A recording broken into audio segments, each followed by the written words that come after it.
Good morning, everybody. Wow, you're all asleep. Let's try that again. Good morning. All right. Thank you all for showing up this morning and getting your coffee and tea. We're going to bring up our first speaker soon, but I have a couple of announcements. So one is we have a lost green sweater. If anybody has that, it's down at registration, and they need that. Second of all, we've got a pretty busy schedule, but it's somewhat different today. We just have one speaker, and then we're immediately going to go into these invited tracks. Now, the nice thing about the invited track are these are all the incredible speakers that we couldn't actually get into the plenary session because we didn't have enough time. So these speakers have an amazing amount of experience. Most of them work in the field. One thing about the tracks is they're not particularly, some people are in tracks that aren't necessarily appropriate for their speaker slot. So just look at the speakers as opposed to saying the track name, because you may have someone in water and egg who's actually talking about medicine, and that's just kind of the way the program worked out. So I want to advise you on that. We have a couple other things happening today that are rather special. The first and foremost is we have Eric Rasmussen in here, direct from the White House, working with Ebola, and he's going to be running a special session workshop, and it's in Salon A at 10:30. So go ahead and check that out. It's very timely, and they're going to be doing work on that. We also have a panel session downstairs in San Jose, and that's from the Humanitarian Technology Innovation of Silicon Valley. So that's also running at that time. And I believe, Holly, are you here? Yeah, so there is also at 10 o'clock, Holly and Iana from last night. You guys are going to be running what session? Okay, so focus group for the social library, and that's just going to be between the break, and you guys are going to be doing that in Monterey? Okay, great. So that's happening as well. We just have the afternoon track right after 1:30, and then we will be doing the closing remarks starting about 3:30. So I think that's one. Oh, I have one other announcement to make, and that is we have a new addition to the X track. So the X track in Salon A, right after the human-centric empowered people, we will have Bill Lightly want to be able to present some power solutions from Alaska and renewable energy sources, thin cell concrete domes, and car-free cities. So there's a nice session going on in there if you'd like to join the X track. All righty, thank you so much, and let me get started with our first speaker. So this morning we are honored enough to have Alison Cote, and she is the co-founder of Maternova. Maternova. This is a typo in here. All righty. She's the co-founder and vice president, serial entrepreneur, and has co-founded two successful startup companies, Shape Up, a global wellness platform, and SaaS Revolutionizing Social Network, as part of Health, along with Alessandra Gold Incorporated, which is a cutting-edge global apparel, footwear, and e-commerce retailer. She attended the University of Massachusetts, and she's currently working towards an MBA. So if you would welcome Alison, it'd be great.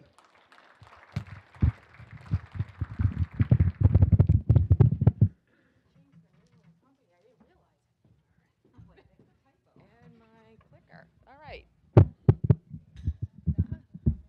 I see the clicker. All right. I think I'm good to go. Good morning, everybody. And hopefully, sometimes I can really project, so if I'm blowing you all backwards, and I apologize up front, I can tend to be a little enthusiastic, a little high energy. But my name is Allison, and I am the co-founder of Maternova. We are a Providence, Rhode Island based social enterprise. And I am so glad to have the chance to speak with you all this morning. And I do need the mic. This will be the first time in history. I can carry it? I can carry it better. So first off, I would love to thank Catherine and Daniel and IEEE for inviting me, and regretfully my partner was unable to join us today, but to be able to share with you kind of some of our insights into what is happening and how groups like Maternova and some other companies can help play a role in the work that you are doing with engineering and finding global solutions for so many important problems. So little bit about us. We actually are one of the recognized global leaders. We have a very interesting mission. We are looking to identify, commercialize, and distribute innovations and technologies in maternal and newborn health. We are also very active in seeking out partnerships for commercialization. So this means we look for innovations that are in various stages of development, and we help you get them to market. We help get them to scale for you. Right now, we are actually tracking over 350 innovations. We actually have an educational resource on our website called the Innovation Index, and that is where we are tracking things ranging from things that are simply an idea to things that are in prototype, to things that are in regulatory, and things that are actually have been commercialized. And to date, we've helped save the lives of over 165,000 vulnerable women and children. You know what? I'm actually going to come clean and say that this is a totally different talk than the one I had originally planned on doing, and I will tell you why.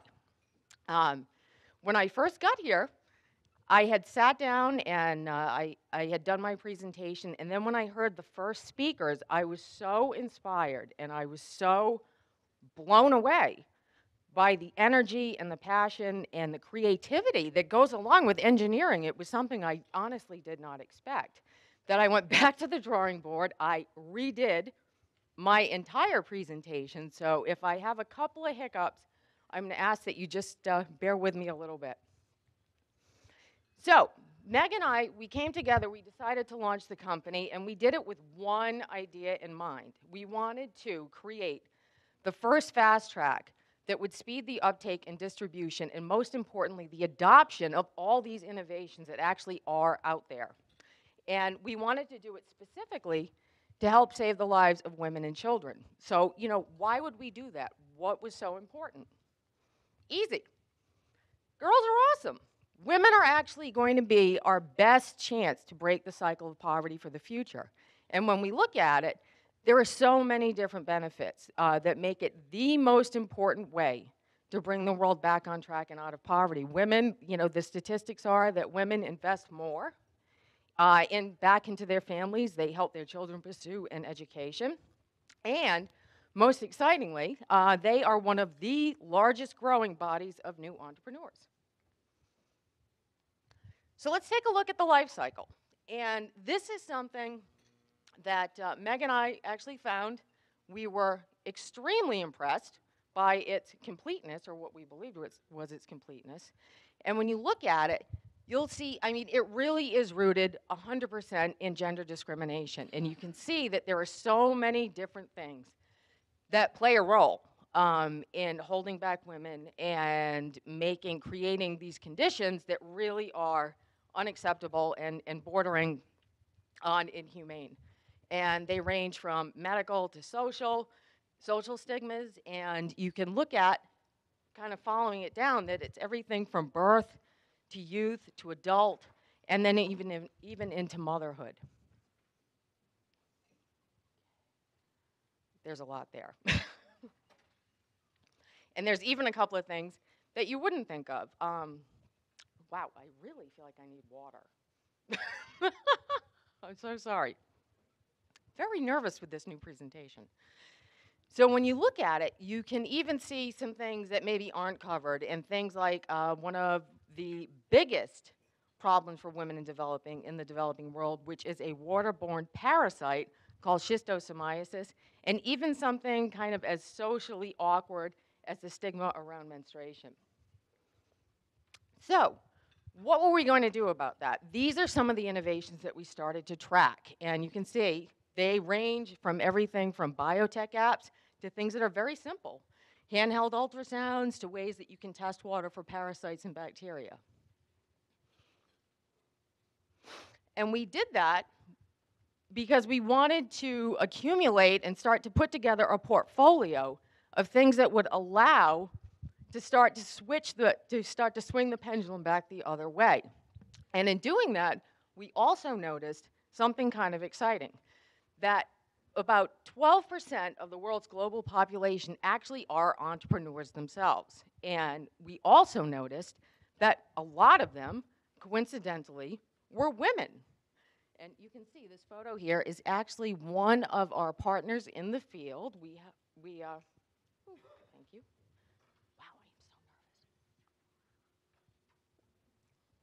I have no idea who I am.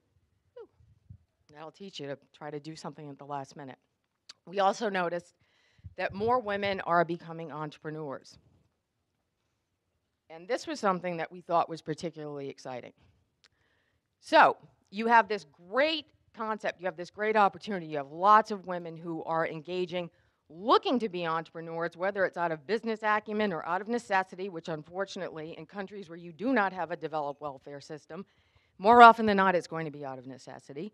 You have this explosion of technologies ranging from low tech to high tech to apps to protocols and concepts, and you have all of these things coming together, and unfortunately, what can happen? You end up with a bottleneck. You have products that are clogging the system because they are coming from all over the globe. You have them in various stages of development. And so what our goal is, we want to go bring it from the before to the after. And what's the number one way that we're going to be able to do that for people? And actually, the answer has been mentioned in several of the sessions. It's actually commercialization. And this is the way that you're going to be able to get the products to the end user and break through a lot of the barriers that prohibit the full scale-up of any innovation or technology. So the interesting thing is people don't seem to have a very clear definition of what commercialization actually is. So what is it? Does it mean that it's gone through the FDA? Does it mean that it's got its CE marking? Do you have a major corporate partner? A lot of people, that's kind of their end game, is that they want to have their product bought and acquired. Is it sold into one country or many? Is it something where you've got multi-level tiers of purchasing options? So depending on the community that it's being sold into, you're going to be able to widen your distribution net. So we actually have a theory that we would like to have commercialization for global health impact redefined. And when we say that, we think that just simply bringing something into the marketplace, really not good enough. You need to be able to have it be sustainable. And in order to do that, you need to have your product. You also need to have a very clear set of protocols.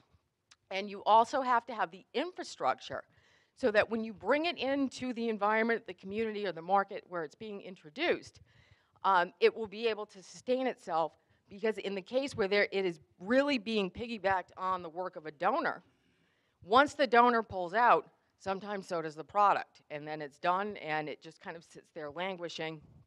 And once again, it finds its place back in the bottleneck. So those are the things that we are looking to eliminate. Did I just shut myself off? Oh, no, I didn't. So what are the ways that we're going to be able to help combat that, and what are the ways that we are going to be able to ensure that we start to free up that bottleneck? Well, this is something that we can speak to personal experience for. In the case where you are looking to commercialize a product, get it to market, get it to scale, you need to find yourself a local and a global champion. And this is something that takes time. It's not done overnight. In our case with Maternova, it actually has, we've gone through, I'd say on average, about 2 years of due diligence to find both local distribution partners as well as international ones that actually work on multi-levels. But it's important that you're finding people who actually are folks that you want to work with. And I know that was another theme that was touched on yesterday, that it's important to find people who really share your vision, who are going to adhere to your value, your mission, and work on behalf of getting this into the market. So you want someone, obviously, who's reputable. You want someone who's fully licensed. And I can tell you that that is another thing that we learn through experience, that unfortunately, even though we want to think everybody is 100% reputable, that may not always be the case. We also want people who have introduced vertical products to market, so it's not their first time at the rodeo, and they think that they are going to be able to get your product to full scale. Most importantly, and often the saying is always, if it's for free, it's for me. This can be true. However, when you're looking to bring a local champion in, it's really important that they make a real investment into the product with you. Now, it doesn't necessarily have to be money at all. What it can be is they need to make a time commitment. They need to put the hours in. They need to make the connections. They need to make the effort. Just handing them a product and saying, well, go run with it, really not good enough. Otherwise, once again, you'll just find yourself in a stalled position and you end up wasting a lot of time. So a cautionary tale. This is, I was kind of teetering on giving the actual name of the innovation, and then I realized, I'm like, that is terribly indiscreet, and I would never actually want to do that. But at one point, one of the many innovations Meg and I were tracking was this very revolutionary approach to arresting postpartum hemorrhage, and I know that that is one of the topics one of the award-winning papers had written, or the honorable mention. And this is one of the leading killers of women. So we were super excited. We had it in the innovation index. It was going so well. We were, completely thrilled. We're following it. We're talking to them. It turns out they're so excited. They have a licensing agreement with a major company. They think, we've made it. We've crossed the finish line. It's all over. We can all retire. What ended up happening? Nothing.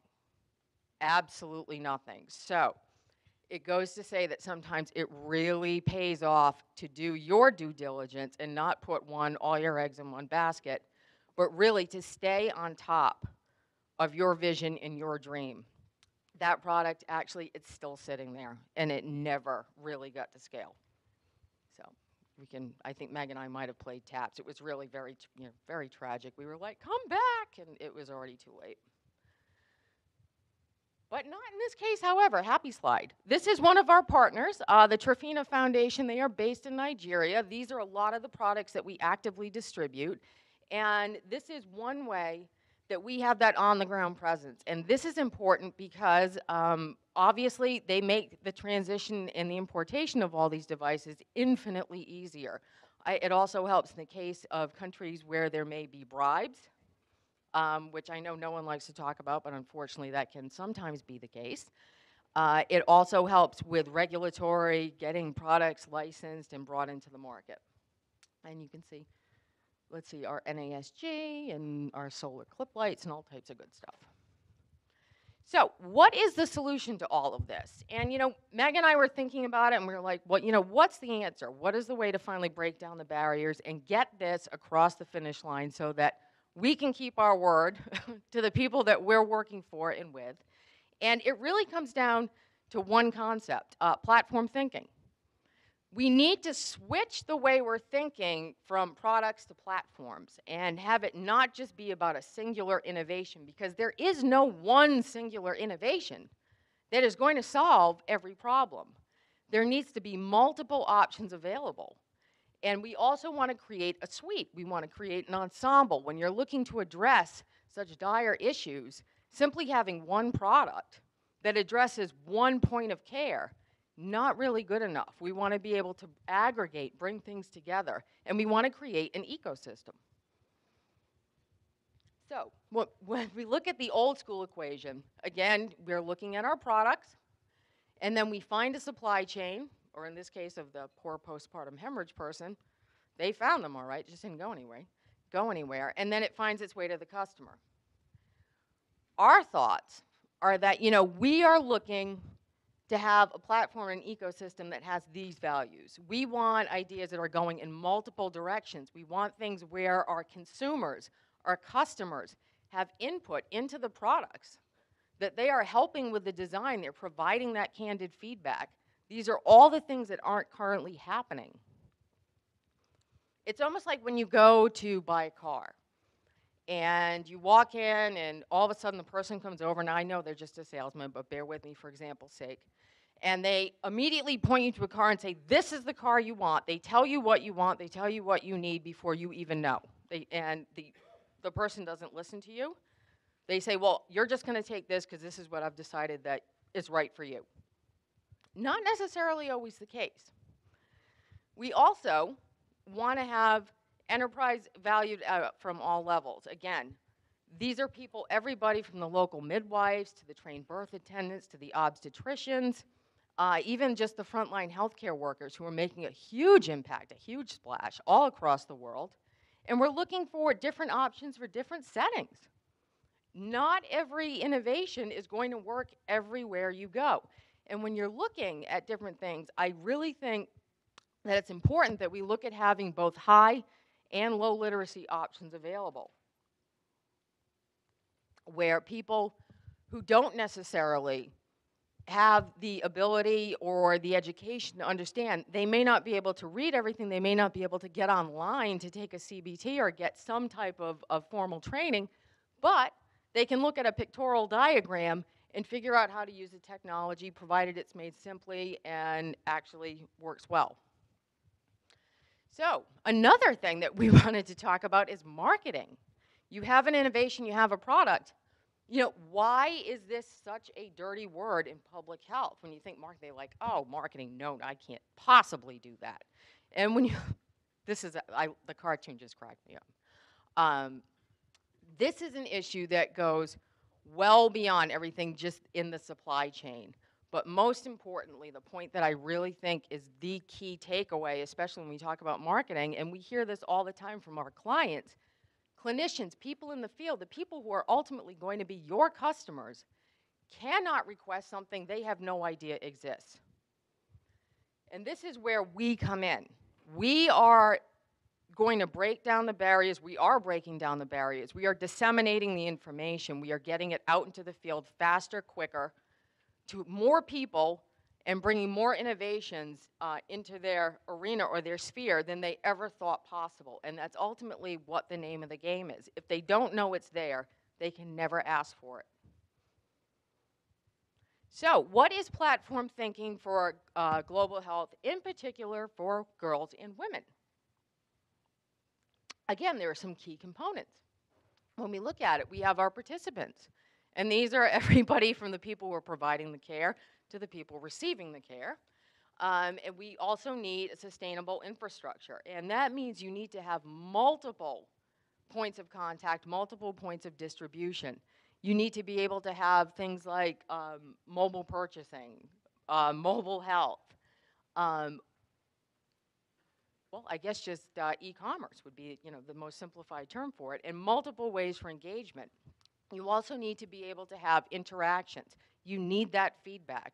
That is something that we do at Maternova, and we can tell you that it has actually been invaluable. When we test a product, and we do test everything that we sell with tremendous rigor out in the field, we conduct tests ourselves, and I can tell you some of our product testing of our own products that we've done in our office have ended in hilarity in a few cases. You'd be surprised how many things like certain stretchers and certain things just do not hold up under the weight of a human body. But you also need to be able to collect that so that you can make recommendations back to the inventors, back to the entrepreneurs, so that improvements can be made. So why we need platform global health, platform thinking and global health. And it really comes down to, this gentleman is the CEO and founder of Platform Thinking Labs. And it's just something where we really believe that we need to create an ecosystem. We need to be able to make things more efficiently accessible to the people who need them.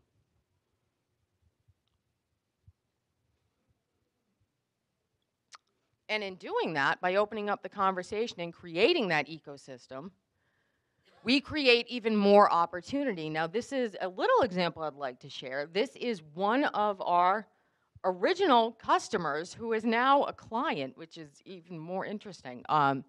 This is a group called Mother Health International. They're based out of Uganda. Their founder, Rachel Zaslow, was featured in the Huffington Post 2 days ago because of this.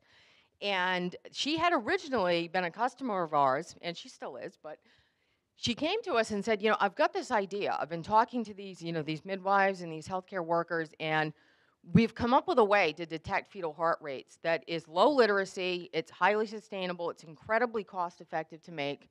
What do you guys think? Do you think we might be able to get this to market? Do you think you can help us distribute it? We said, well, we're going to have to test it. We need to, put it through its paces, make sure it's actually going to work for people. But what ended up happening is, yes, we did get it commercialized, and the product right now went from being just in a couple of health clinics in Uganda to being distributed in Tanzania, Haiti, Nigeria, the DRC, and Sierra Leone. So it's a small step. We have a lot more countries to go, but this is something where we are helping our clients ultimately become entrepreneurs themselves. And how are we building a platform? This is the suggestion, this is just one way that you can do it. This is the way that we're doing it. We really believe that in order to have successful innovation, you should have the 3 critical C's. You need content, you need commerce, and you need collaboration. So our biggest thing, something that we focus on wholeheartedly that we find so important, so vital, and it really is the lifeblood of what Maternova does, we need the feedback on the products. And that is where our collaboration platform comes in. We want to be able to compare products. There are so many out there, all of the products that find themselves in the bottleneck, we want to test them. We're a little bit like the consumer reports for maternal and neonatal health. We are taking products, we're putting them head to head, and we're finding out which ones actually do work. We want to be able to integrate product protocol and training, and then we also are looking to get new ideas. Occasionally, we're able to work with our entrepreneurs and inventors right from the beginning and help them really conceptualize and get the idea up to scale, get it to prototype, and then ultimately get it commercialized. And we also want to help with training, because we know that as great as any innovation is, as soon as it's commercialized and into the field, doesn't necessarily mean people are going to know how to use it beyond the first people who touch it. So we always keep the training and educational component very upfront and very much a part of what we do. And again, it's all about trust. We would like to, well, I think at this point we're pretty confident in saying we are definitely a trusted resource for many groups around the world. We reach into 170 countries. We are currently actively working in over 30. And these are just some of the ways that we are working with people. We know that a lot of it is done through grassroots. We know that a lot of it starts with a conversation. And we know that by building a very trusted, reliable network and helping people make their dreams a reality, this is how we're going to solve these problems. They don't necessarily need to be extremely high tech. They don't need to be low tech. They just need to work. That's really the magic recipe for it. So, last but not least, is the concept of bundles and platforms. Again, very interesting. We will also want to be able to really reinforce the need for complementary products. So even though someone may come to us and talk to us and say, well, I'm thinking that, we just need this one product, it never ends up that way. They start to do their research. They look through our innovation index. They're looking at different things that they think their patients, the people that they're working with, might need. And it turns out that one innovation will ultimately roll into a suite of innovations, and in some cases, an entire obstetric theater. It really just depends on the person's budget or what their expectations are or what they have to work with. But we have almost never had someone come to us and say, well, I just want this one thing, and that's all I need. So we know that people are looking for multiple solutions. They're looking for multiple innovations that will help through different stages. And sometimes, again, I know this is something that was touched on during one of the first speeches, which I found really amazing. And it's very, very true that just because you invented something, it doesn't necessarily mean always that you're the best person to be able to get it to market or get it to scale. And it's great when people are able to work together, partner up, open the lines of communication in order to get products actually into people's hands and make things better. So, in closing, and again, I would like to say thank you for bearing with me. Incredibly nervous. Like I said, never ever do something the day before again or try to redo it. Wanted to thank you all for everything that you're doing for women. I have been completely inspired by listening to everybody and being able to hear about the papers that you've written, the ideas that you have.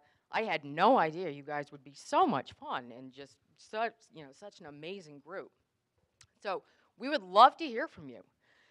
If there are innovations that you think are something that we should know about, absolutely reach out and get in touch. Do you know health clinicians who you think might like to work with us and help us with the clinical trials that we're running?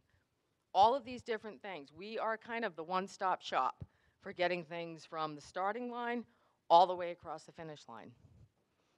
And on that note, I guess that's it. Thank you all very much.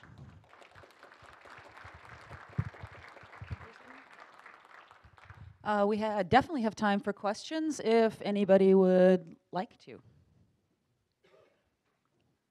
We're such a quiet group this morning. We're all half awake.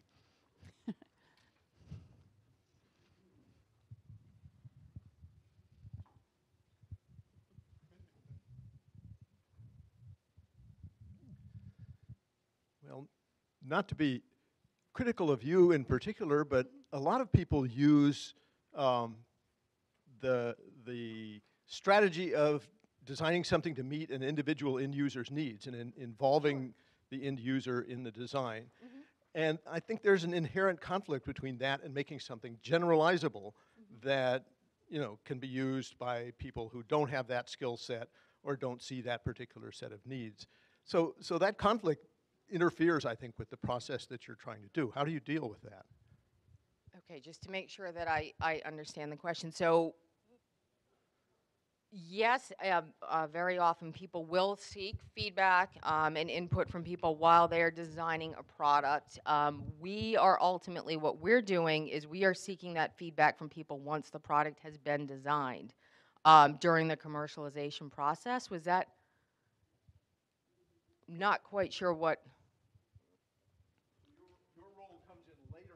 Well, it depends. We are not asking for focus groups or for people to come in and help us design a product. We leave that to the people who actually do that, are inspired to do that, the inventors, the entrepreneurs, the engineers. What we do is once the product is in prototype or ready to have a study or be field tested, we will then collect feedback and data because we're looking to make sure that it actually does what it says it's going to do, that it meets the needs of the group it was meant to serve. A great example right now, we are running a study in Bangladesh.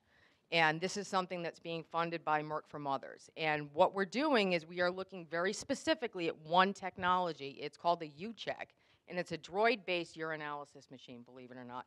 We believe it's going to revolutionize that process for many people because for $500, you will have the diagnostic equivalent of a 3,000 benchtop model.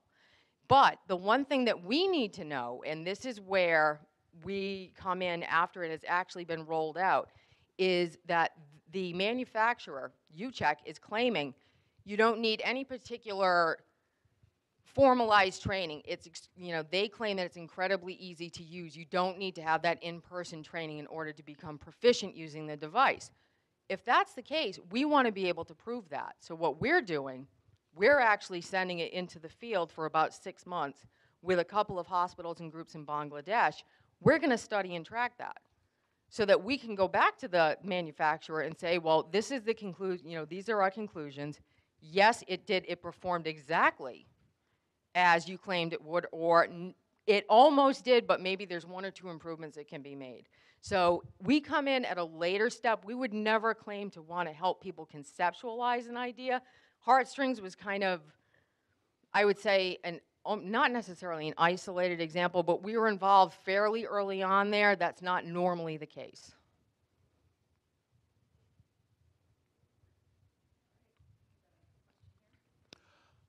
My question goes to the slide that talked about platform thinking. Mm-hmm. Scientists and engineers in general tend to take a complex system, break it into simpler parts in order to understand it, and it is reductionist in nature. But platform thinking seems to me to take those different parts and bring them together, which introduces complexity necessarily. And so could you share with us not only the benefits, but some of the challenges that you have had with practicing this platform thinking? Oh, sure. Yeah, it's what we do, you know, with platform thinking, with trying to bring together multiple, I think, multiple layers and multiple points of engagement. This is where we are looking to engage both our customers, our clients, the entrepreneurs, the inventors, the regulatory, the legal, the marketing. It really does become an entire ecosystem. I think probably the biggest challenge for us would have to have been, I think, just the, well, I would say probably the, I want to make sure I answer this correctly. The biggest challenge for us would have been, and we're still working on it, it's still very much a work in progress. I think just raising awareness and actually getting the users engaged. Actually, there's a very simple answer to that question. A lot of people didn't understand the approach of what we were trying to do. A lot of people didn't understand, you know, what was the benefit to connecting different people throughout the process of commercializing a product. And I think that that was probably the user engagement piece and bringing all those parties together so that they were connecting and working together in one place, albeit virtually, as most things are these days. That was probably our biggest challenge.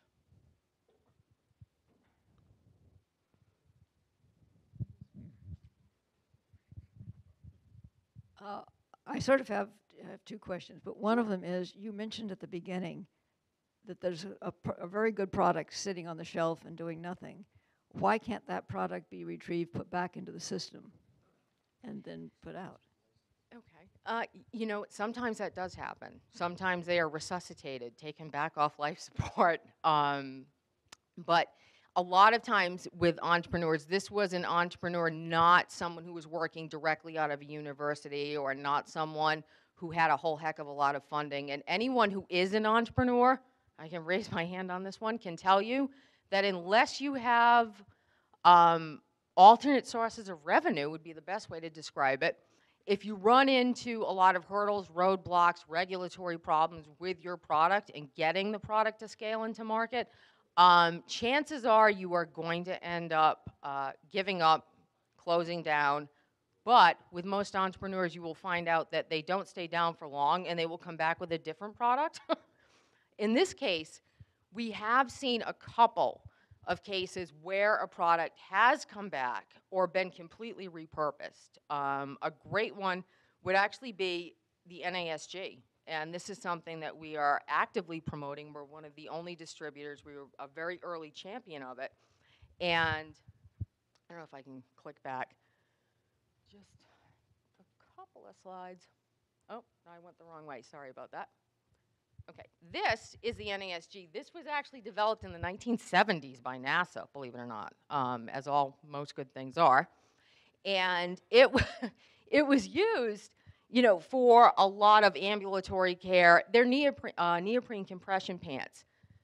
And that worked well enough, although I think there have been a couple of iterations and improvements and things that have been done with those to kind of change them and upgrade them for, you know, the developing world. But it took one person, a physician named Dr. Sue Ellen Miller, who saw that, realized you could completely repurpose it to arrest postpartum hemorrhage. And this product was brought back. It is actually being scaled up full scale and is being distributed into, at this point, dozens of countries. It has the full support of very large donors like PATH, USAID.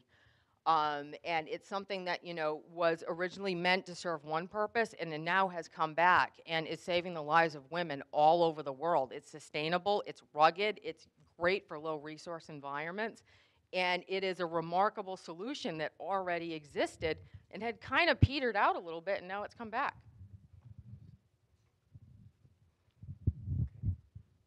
And the other point is, this looks like this product process in which you go and you test it and everything else does take money.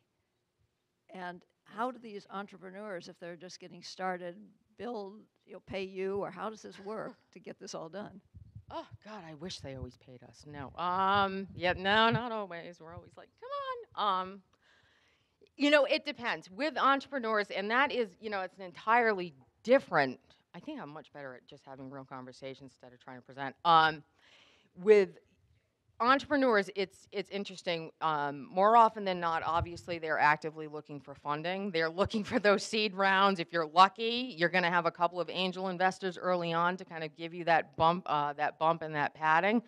What we do, you know, a lot of times we will partner with an entrepreneur and then apply for funding through foundations. And that is how ultimately these studies are conducted, like with Merck and the different groups that we work with. So we partner very much in a collaborative way with people. Sometimes we do it because we believe so much in the product that we will make the investment into the entrepreneur and the product.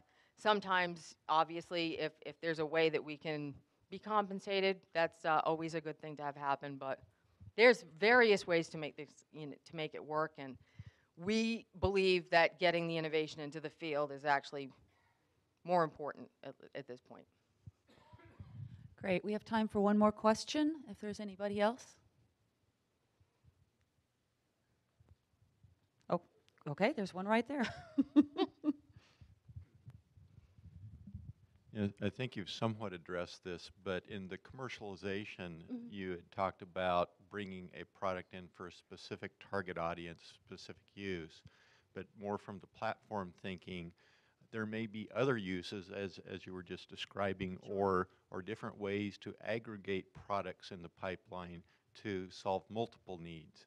So is there a process that you go through to identify this collaboration rather than just targeting the specific commercialization of this product?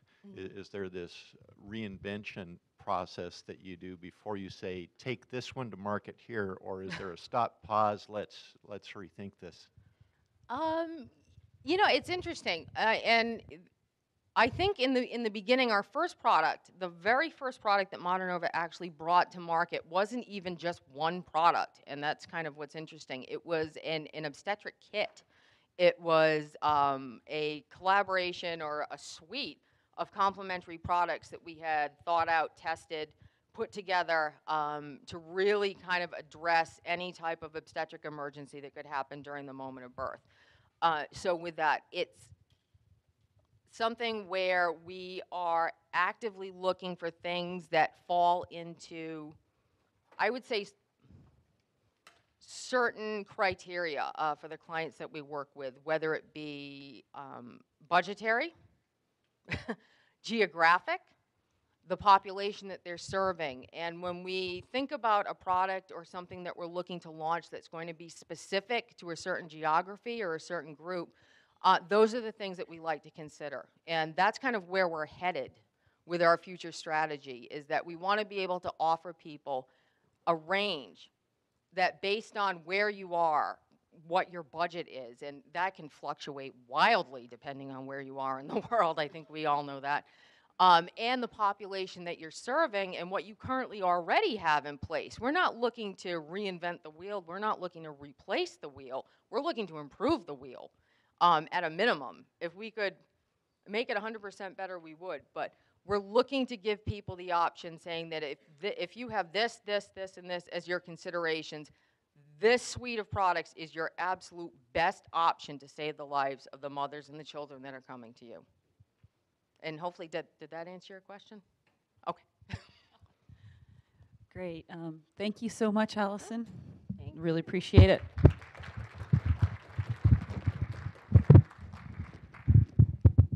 And here is your indestructible light. All right. So folks, in about 10 minutes, we have all the invited speaker sessions starting. So it gives you a few minutes to figure out who you want to go see and go do. Thanks.